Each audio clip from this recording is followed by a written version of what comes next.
Depression, anxiety,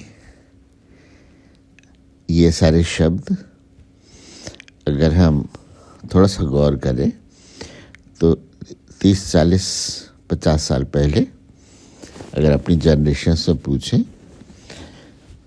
तो hardly ये रोग भारतीय समाज में दिखते थे। बहुत रेयरली अपने जनरेशन्स में अगर अपने ग्रैंडफादर से, ग्रैंडमदर से, अपने बुजुर्गों से अगर पूछें तो ये शब्द भी हमारे समाज में नहीं थे। हार्डली कभी किसी के लिए सुना जाता होगा। लेकिन आजकल इतने यंग बच्चों में ये चीज़ें पाई जा रही हैं कि ये आश्चर्यजनक नहीं लगता। इतने यंग बच्चों में और इतने सक्सेसफुल बच्चों में।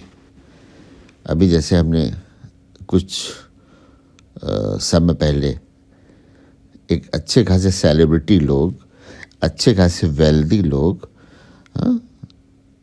जिनके पास वेल्थ की कोई कमी नहीं है, जो कोई भी चीज़ अफोर्ड कर सकते हैं, ऐसे ऐसे फिल्म स्टार्स हैं। लेकिन डिप्रेशन, एंग्जाइटी, ये सारे शब्द सुनते हैं कि बच्चे उनसे सफ़र कर रहे हैं। तो बहुत गंभीर बात है, ये एनालाइज करने की बात है कि क्या कारण है। तो जब इसको एनालाइज करेंगे तो बहुत गंभीरता से एक चीज़ समझ में आएगी कि क्या चीज़ हमारे समाज में बदली है। तो जब इस पर हम गौर करेंगे तो हमको ये समझ में आएगा कि स्पेशली इंडियन समाज में, जहाँ पर इस तरह के रोग 30, 40, 50 साल पहले हार्डली सुनाई देते थे, रेयरली सुनाई देते थे, लेकिन आजकल इतने यंग बच्चों में ये जब सुनाई दे रहा है तो ये बहुत आवश्यक हो गया है कि इसको एनालाइज किया जाए कि आखिर क्या चीज़ें हैं जो समाज में बदली हैं। उसको जब अपन गौर करते हैं तो उसमें एक बहुत इम्पॉर्टेंट चीज़ देखते हैं कि जो लिविंग पैटर्न है उसमें एक बहुत इम्पॉर्टेंट फैक्टर है, जो सील्ड ग्लासेस हैं घरों में। चारों तरफ सील्ड ग्लासेस हैं। बिल्डिंग्स जो हैं उसमें नेचुरल वेंटिलेशन नहीं है, कंट्रोल्ड वेंटिलेशन है, सील्ड ग्लासेस हैं चारों तरफ। अब अगर साइंटिफिकली हम देखें तो एक बात मेडिकली बहुत इम्पॉर्टेंट है कि अगर हम धूप कांच के थ्रू लेते हैं, ग्लास के थ्रू लेते हैं, तो अगर ग्लास के थ्रू धूप पड़ती है तो वो धूप बॉडी में विटामिन डी नहीं बनाती। जब डायरेक्ट धूप लेते हैं तब वो विटामिन डी बनाती है। तो इसकी अगर हम मेडिकल एनालिसिस करें, इसकी साइंटिफिक एनालिसिस करें तो ये बात समझ में आती है कि अगर विटामिन डी डायरेक्ट सन से बनता है, कांच के थ्रू जो सन लेते हैं उससे नहीं बनता, इसका मतलब कि कांच जो है वो उस रेडिएशन की ऐसी कौन सी चीज़ को फिल्टर कर देता है जो बायोलॉजिकल है, जो बॉडी के लिए हेल्दी है, लेकिन वो उसको फिल्टर कर देता है। तो इसका मतलब ये चीज़ है कि एक तो ये बहुत इम्पॉर्टेंट बात हुई कि जो नेचुरल क्रॉस वेंटिलेशन बिल्डिंग्स में नहीं है, जिसमें जैसे शरीर प्राणायाम करता है वैसे ही बिल्डिंग भी प्राणायाम करती है। अगर हम नाक बंद कर दें तो हम कितनी देर जीवित रहेंगे। तो ठीक उसी प्रकार अगर हमारा घर, अगर कोई बिल्डिंग है, वो अगर नेचुरल वेंटिलेशन उसमें नहीं है, नेचुरल वेंटिलेशन को हम रिपीट कर रहे हैं जिससे कि फ्रेश एयर उसके अंदर नहीं जाती। फ्रेश एयर का मतलब है कि फ्रेश एयर में केवल ऑक्सीजन की ही बात नहीं है, वो जो नेचुरली चार्ज्ड पार्टिकल्स हैं जो तमाम सारी सेलेस्टियल बॉडी से चार्ज्ड होते हैं, हाँ, उसको एस्ट्रोलॉजिकली अगर नहीं लें कि 9 ग्रह हैं, 27 नक्षत्र हैं, 12 राशियां हैं और नेचुरल फिनोमिना है, हज़ारों लाखों तरह के पेड़ हैं, पौधे हैं, पॉलन ग्रेन्स हैं, हाँ, बहुत सारे बैक्टीरियाज हैं जो हेल्दी बैक्टीरियाज हैं।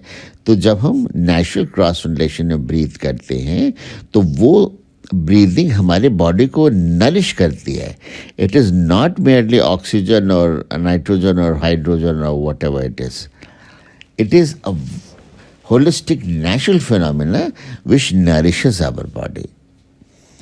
तो एक सबसे बड़ी इंपॉर्टेंट चीज़ है कि जिन बिल्डिंग्स जो कंसील्ड विंडोज़ हैं, जो पैक्ड विंडोज़ हैं जिसमें कि ओपनेबल विंडोज़ नहीं हैं, वो पूरी बिल्डिंग को एक तरह से डेफिशिएंट ऑफ नेचुरल रेडिएशन कर देती है।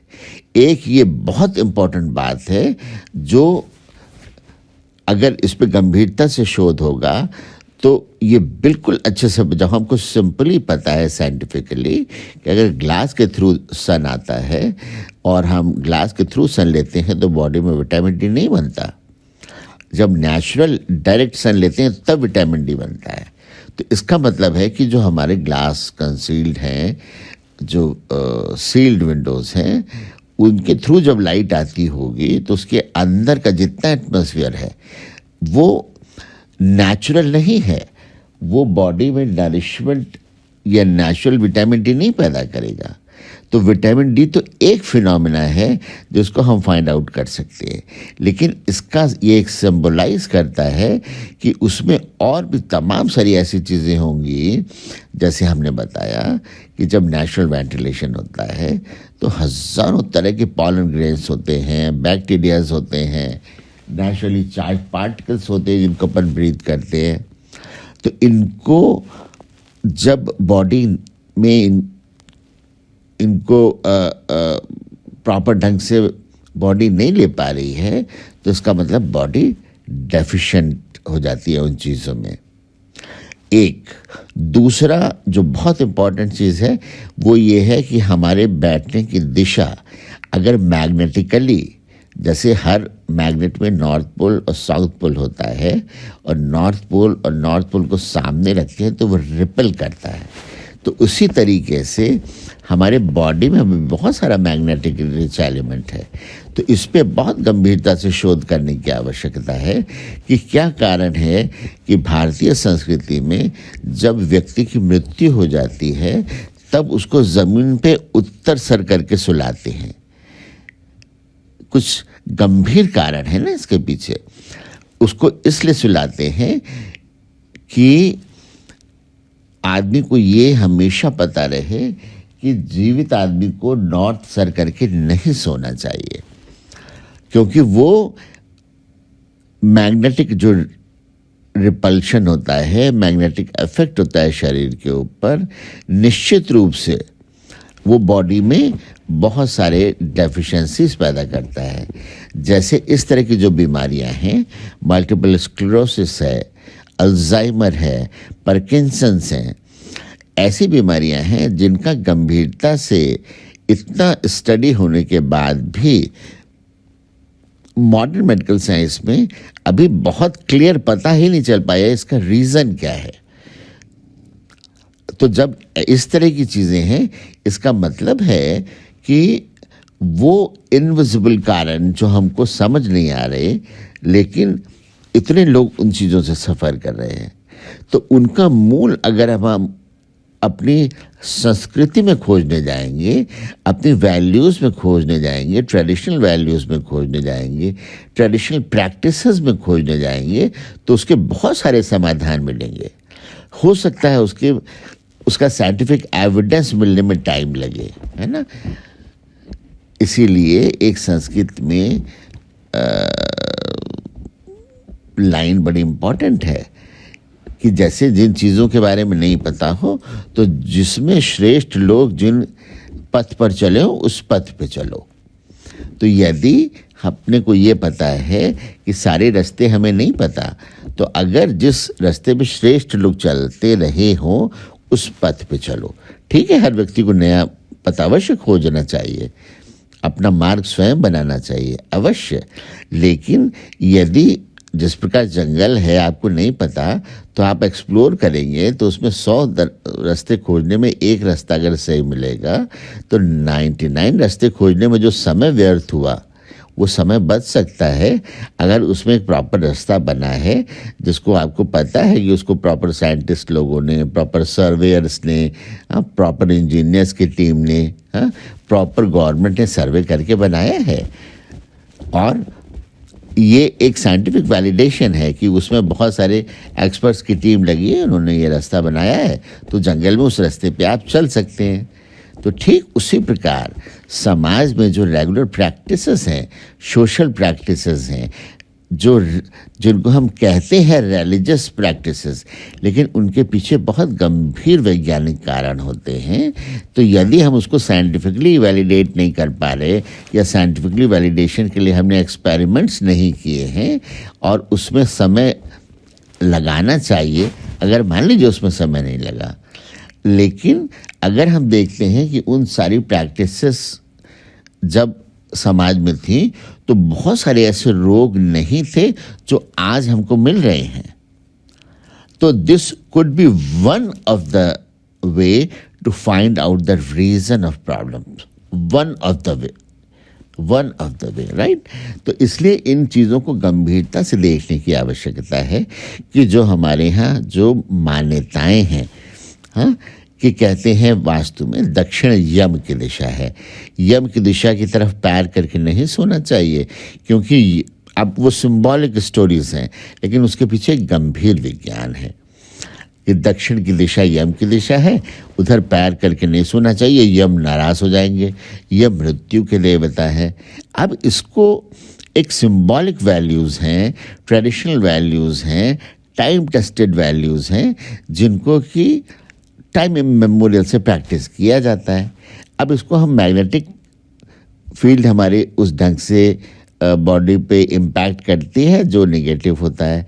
अब इस पे बहुत सारा स्टैटिस्टिकल डाटा के लिए रिसर्चर्स करते रहना चाहिए, उसको साइंटिफिकली वैलिडेट करते रहना चाहिए, बहुत अच्छी बात है। लेकिन अगर हम ये देखते हैं कि जब हमारे समाज में वो ट्रेडिशनल प्रैक्टिसेस थी, तब बहुत सारे ये वाले रोग जो हैं, डिप्रेशन है, एंग्जाइटी है, ये हमने अपने बच्चों में नहीं देखा था 10, 20, 30, 40, 50, 60 साल पहले। अपने बुजुर्गों से हर व्यक्ति अपने घर में पूछ सकता है कि क्या हमारे घर समाज में था। हार्डली कभी किसी के लिए सुना जाता होगा, जो चीज़ें आजकल बहुत कॉमन हो गई हैं। हाँ, हार्ट की प्रॉब्लम, एंग्जाइटी, साइकियाट्रिक प्रॉब्लम्स, इसका अर्थ क्या है? इसका मतलब कौन सी चीज़ें ऐसी हैं समाज में जो बदली हैं। तो उसको देखने पर ये पता चलता है कि ये जो कंसेप्ट है, जो सील्ड विंडोज़ का कंसेप्ट है, जिसमें क्रॉस वेंटिलेशन नहीं है, रहने सहने का, सोने का पैटर्न है जो मैग्नेटिक फील्ड्स के अलायंस में नहीं है ना, और इस तरह की चीज़ें गंभीरता से अगर देखें कि बॉडी की प्रकृति वात पित्त कफ के हिसाब से, कोई आदमी एसिडिक प्रोमिनेंट है, हाँ, कोई कफ कारक है वो स्टेबल है, एक वात कारक है, ये आयुर्वेद में बॉडी की फिजियोलॉजी को क्लासिफाई किया गया है। अब कोई पित्त प्रधान व्यक्ति है, आजकल बड़े बड़े कॉरपोरेट सेक्टर्स की बिल्डिंग्स अपन देखते हैं, ग्लास की बिल्डिंग्स बनाते हैं, अंदर तो वो सेंट्रल एयर कंडीशनड होती है, लेकिन रेडिएशन, हीट, वेव्स उन ग्लासेस के थ्रू अच्छी खासी आती है। तो केवल टेम्परेचर कंट्रोल करना एक बात हुआ, लेकिन उस रेडिएशन की अलग अलग प्रॉपर्टीज़ होती हैं। तो अब अगर कोई पित्त प्रधान व्यक्ति है जिसकी बॉडी एसिडिक है, उसको अगर हम समर के रेडिएशन में रखेंगे तो वो बॉडी में 48 डिग्री टेम्परेचर जनरेट करता है। अगर थर्मोडायनामिक्स के हिसाब से साउथ की वॉल इंडिया में बहुत गर्म हो जाती है, ग्लास की अगर वॉल है वहाँ से रेडिएशन आ रहा है, तो उसके नज़दीक थर्मोडायनामिकली वहाँ की मॉलिक्यूलर एक्टिविटी बढ़ जाएगी। तो अगर हम टेम्परेचर कंट्रोल भी कर देंगे एयर कंडीशन से, लेकिन वो जो लाइट का रेडिएशन है उसकी अपनी प्रॉपर्टीज़ हैं, तो अपन ये देखते हैं कि अगर कोई पित्त प्रधान व्यक्ति है, वो साउथ की वॉल जहाँ हीट हो जाती है बहुत ज़्यादा, उसके बगल में अगर वो रहेगा, उसको साउथ का रेडिएशन ज़्यादा मिलेगा, तो उसका पित्त बढ़ेगा। जैसे धूप में बाहर निकलने पर गर्मी में लू लग जाती है और हाई फीवर हो जाता है, क्योंकि पित्त बढ़ जाता है, बॉडी की एसिडिक वैल्यू बढ़ जाती है। तो ठीक उसी प्रकार अगर साउथ की वॉल बहुत हीटेड वॉल है, ग्लास की अगर वॉल है, तो और ज़्यादा उसकी वो बढ़ जाती है। तो ऐसे में व्यक्ति की पित्त अग्नि बढ़ जाती है। तो जब अग्नि बढ़ेगी तो एंग्जाइटी बढ़ेगी, रेस्टलेसनेस बढ़ेगी। हाँ, जब एंग्जाइटी और रेस्टलेसनेस बढ़ी तो इंसोम्निया, नींद अच्छे से नहीं आएगी, माइंड बॉडी कोऑर्डिनेशन वीक होगा।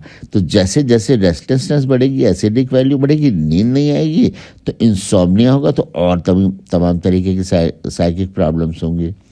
तो इन चीज़ों को गंभीरता से देखने की आवश्यकता है कि हमारे घर में क्रॉस वेंटिलेशन अवश्य हो, जिसमें कि लाइव फ्रेश वायु घर में ज़रूर मिले। इसकी गंभीरता से देखने की ज़रूरत है। मैग्नेटिकली हम किस तरफ बैठें, किस तरफ लेटें, इसको गंभीरता से देखने की ज़रूरत है। हमारे शरीर की प्रकृति कैसी है, उसके हिसाब से हमको किस स्थान पर, किस दिशा में बैठना चाहिए, किस तरीके से बैठना चाहिए, ये बहुत गंभीरता से देखने की आवश्यकता है। कौन से कलर्स हमारे अंदर एंग्जाइटी पैदा कर सकते हैं, कौन से कलर्स सूदिंग होते हैं, कौन से शेप्स, कौन से सब्जेक्ट हमारे अंदर किस तरह की साइकी पैदा करते हैं, इन सब चीज़ों को बहुत गंभीरता से ध्यान देने की आवश्यकता है। तो ये सब जो स्थापत्य वेद वास्तुशास्त्र के गंभीर क्षेत्र हैं, इन पर बहुत अच्छे से साइंटिफिकली स्टडी करने की ज़रूरत है, अगर हम उसको सो कॉल्ड साइंटिफिक वैलिडेशन के बाद मानना चाहते हैं। अगर हम उसको टाइम टेस्टेड ढंग से मानना चाहते हैं, तो हम उसको we can go back and find out कि बहुत सारी ऐसी जो बीमारियां हम आजकल देख रहे हैं, वो जब हमारे समाज में 40-50 साल पहले नहीं थी, ऑलमोस्ट नहीं थी, तो उसका मूल कारण क्या था कि प्रकृति में व्यक्ति प्रकृति के नज़दीक था, फ्रेश हवा थी, फ्रेश रेडिएशन था, हाँ, शास्त्रोक्त जीवन था, जो अपनी रिलीजियस प्रैक्टिस थी, लेकिन उसके पीछे बहुत गंभीर वैज्ञानिक मूल कारण छुपे थे। उन चीज़ों को जब रिलीजियसली प्रैक्टिस करते थे, तो नेचुरल ढंग से वो सारी नेचुरल चीज़ें एक्सपोज्ड हो जाती थी बॉडी, उनसे बॉडी को वो सारा नरिशमेंट मिल जाता था। इस पर्टिकुलर तीज और त्यौहार में ये पर्टिकुलर चीज़ें चढ़ती हैं। एकादशी है तो उसमें ऐसे शकरकंद चढ़ेगी, उसमें ऐसे सिंघाड़ा चढ़ेगा, ये पर्टिकुलर। तो हर ऋतु में एक पर्टिकुलर चीज़ चढ़ती थी पूजा में। अब व्यक्ति प्रसाद के रूप में तो उसको ग्रहण करेगा ही। अब अगर अपन देखते हैं कि तमाम चीज़ों का वैक्सीनेशन होता है, तो ठीक उसी प्रकार किस ऋतु में कौन सी बॉडी में कौन सा केमिकल जाना चाहिए, है ना, वो नेचर प्रोवाइड करता है। नेचर अलग अलग ऋतु में अलग अलग फल प्रोवाइड करता है ना। तो जब वो पूरा विज्ञान था कि इस दिन ये पर्टिकुलर पूजा होगी, उसमें ये प्रसाद चढ़ेगा, जब ये प्रसाद चढ़ेगा इसका मतलब हमारी बॉडी को वो केमिकल इनटेक हो जाएगा। उस ऋतु का वो फल है, उस फल की एक प्रॉपर केमिस्ट्री है, बॉडी उससे नरिश्ड हो जाएगी। तो इस तरीके से जो सारा ज्ञान विज्ञान हमारे ट्रेडिशन, उसी को संस्कृति कहते हैं, उसी को जो हमारी टाइम टेस्टेड प्रैक्टिसेस हैं, वही हमारे जीवन के जो जीवन पद्धति, जो सोशल सिस्टम हो जाता था, जो रिलीजियस सिस्टम होता था, जो ट्रेडिशनल प्रैक्टिसेस होती थी, इसमें बहुत सारी वो चीज़ें इम्बाइब्ड रहती थी, जिनसे व्यक्ति का शारीरिक स्वास्थ्य होता था, मानसिक शांति संतुष्टि होती थी और आध्यात्मिक विकास होता था। तो इन सारी चीज़ों को फिर वही बात एक रिपीट करना चाह रहे हैं कि जैसे एक संस्कृत का श्लोक है कि अगर हमको रास्ता नहीं पता, तो जिस रास्ते पर श्रेष्ठ लोग चले हों उसको फॉलो करने पर वो मार्ग श्रेयस्कर होता है। अगर अपना मार्ग व्यक्ति को चुनना है, अवश्य चुनना चाहिए, अवश्य देखना चाहिए, अवश्य अपने फील्ड को जितना चाहे उतना स्वावलंबी बनना चाहिए, अपने हिसाब से रास्ते चुनने चाहिए, बहुत अच्छी बात है। लेकिन फिर वही बात है, जंगल में 100 रास्ते, अगर रास्ता नहीं बनाए तो आदमी उसमें जो समय वेस्ट करेगा, हाँ, और उसमें संभावना गलत होने की ज़्यादा बढ़ जाती है। लेकिन अगर वहाँ गवर्नमेंट ने एक रास्ता बनाया है तो इसका मतलब श्रेष्ठ लोगों ने एक रास्ता बनाया है, इसका मतलब वो एक प्रमाण है कि उसके पीछे एक पॉलिसी प्लानर्स हैं, एक्सपर्ट्स हैं, इंजीनियर्स हैं, सर्वेयर्स हैं, तो उसके पीछे एक पूरी टीम है, पूरे श्रेष्ठ लोगों की टीम है जिन्होंने ये रास्ता बनाया है, तो आप उसमें निर्विघ्न रूप से जा सकते हैं। तो ठीक उसी प्रकार समाज में जिसके बहुत सारा विज्ञान छुपा होता है, जो सामाजिक प्रैक्टिसेस होती हैं, जो रिलीजियस प्रैक्टिसेस होती हैं, सोशल प्रैक्टिसेस होती हैं, रिचुअलिस्टिक प्रैक्टिसेस होती हैं, तो उनमें भी बहुत सारा सीक्रेट छुपा होता है हेल्दी लाइफ का, हेल्दी फिजिकल लाइफ का, हेल्दी मेंटल लाइफ का, हेल्दी स्पिरिचुअल लाइफ का। तो इन चीज़ों को बहुत गंभीरता से देखने की ज़रूरत है, होलिस्टिक ढंग से देखने की ज़रूरत है। तब हमको ये पता चलेगा कि बहुत सारे ऐसे रोग, स्पेशली एंग्जाइटी, हाँ, डिप्रेशन, ये सारे रोग समाज में जो नहीं थे उनको अपन फिर से निर्मूल कर सकते हैं अगर हम इन कारणों पर गंभीरता से ध्यान देंगे और उन पर पुनः प्रैक्टिस करना शुरू करेंगे।